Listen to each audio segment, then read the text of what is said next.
کہ جب ایسے عظیم مولا کے ہم بندے ہیں نا تو پھر چھوٹے چھوٹے معاملات میں گھبرایا نہ کریں۔ ہاں ہمارے لیے بعض اوقات معاملہ بڑا ہوتا ہے، میرے رب کے لیے کچھ بھی نہیں ہے۔ ہاں کیوں کر نہ میرے کام بنے غیب سے حسن، کیوں کر نہ میرے کام بنے غیب سے حسن، بندہ بھی ہوں تو کیسے بڑے کارساز کا۔ اس عظیم مولا کا بندہ ہو کر پھر ہم گھبراتے ہیں، پھر ہم ٹینشن میں آ جاتے ہیں، پھر ہم دنیا والوں کے چکر لگاتے ہیں۔ زندگی کا ایک اصول بنا لیں، اپنے کام سپرد کریں اپنے رب کے۔ پرابلم میں آ گئے کہ اللہ مالک ہے، وہ اللہ ہے ہی، جب مالک ہی وہی ہے، کریم بھی وہی ہے، خالق وہی ہے، اس پوری کائنات کو چلا رہا ہے، تو میرے پرابلمز اس کے لیے کچھ بھی نہیں ہے۔ بس پرابلم یہ کہ میرا اس سے کنیکشن لوز ہو جاتا ہے، میرا رابطہ کم ہو جاتا ہے، میرا بھروسہ ہل جاتا ہے، یقین شیک ہو جاتا ہے۔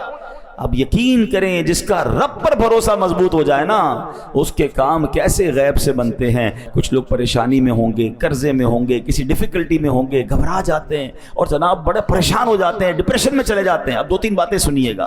جو اللہ پر بھروسہ رکھتے ہیں نا، اللہ سے مدد مانگتے ہیں، دیکھو ان کے کام کیسے بنتے ہیں۔ خادم رسول حضرت انس بن مالک رضی اللہ عنہ فرماتے ہیں، نبی پاک علیہ الصلوۃ والسلام نے فرمایا ایک صحابی بہت متقی اور پرہیزگار تھے، تجارت کیا کرتے تھے، ایک ملک سے دوسرے ملک مال لے جاتے تھے، دوسرے ملک سے مال لے کر آتے تھے۔ دوران تجارت سفر پر روانہ ہوئے تو ایک جنگل سے جانا گزر ہوا، تو ایک شخص آیا، اس نے جنگی لباس پہنا ہوا تھا، ہاتھ میں تلوار تھی، اور آپ کا سارا سامان لے لیا تجارت کا اور کہا قتل ہونے کے لیے تیار ہو جاؤ۔ یہ سن کر صحابی نے کہا کہ مال تم نے لے لیا ہے، سارا مال لے لو، مجھے قتل کیوں کر رہے ہو، مجھے جانے دو۔ تو کہا میں تمہیں مال بھی تمہارا لوں گا اور تمہیں قتل بھی کر دوں گا۔ وہ جو شخص تھا، ڈاکو جو تھا، وہ بڑا ظالم تھا۔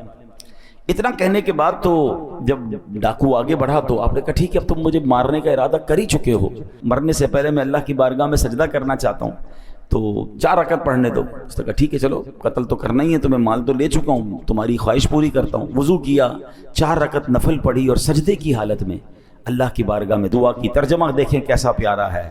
اے ودود، اے عرش مجید کے مالک، اے وہ کہ ہمیشہ جو چاہے کرنے والا ہے، تیری عزت جس کی کوئی انتہا نہیں، میں تجھے تیری اسی عزت کا واسطہ دیتا ہوں۔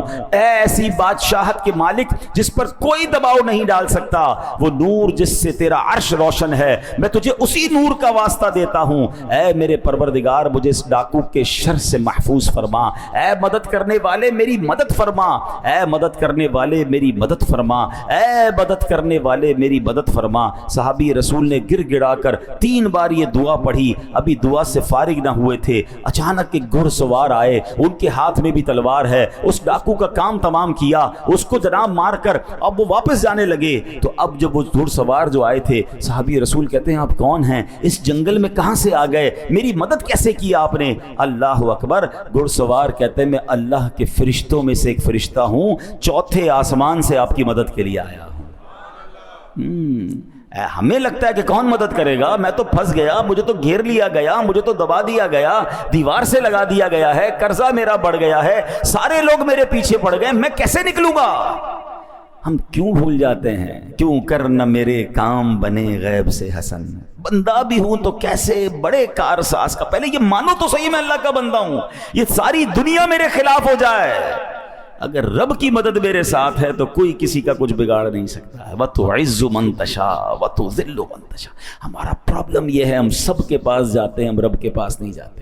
اچھا، یہ جو دعا ہے، حضرت انس بن مالک فرماتے ہیں جو شخص وضو کرے، 4 رکعت پڑھ کر انہی کلمات کے ذریعے دعا کرے جن کلمات سے اس صحابی نے دعا کی، تو وہ دعا بھی قبول ہو جاتی ہے۔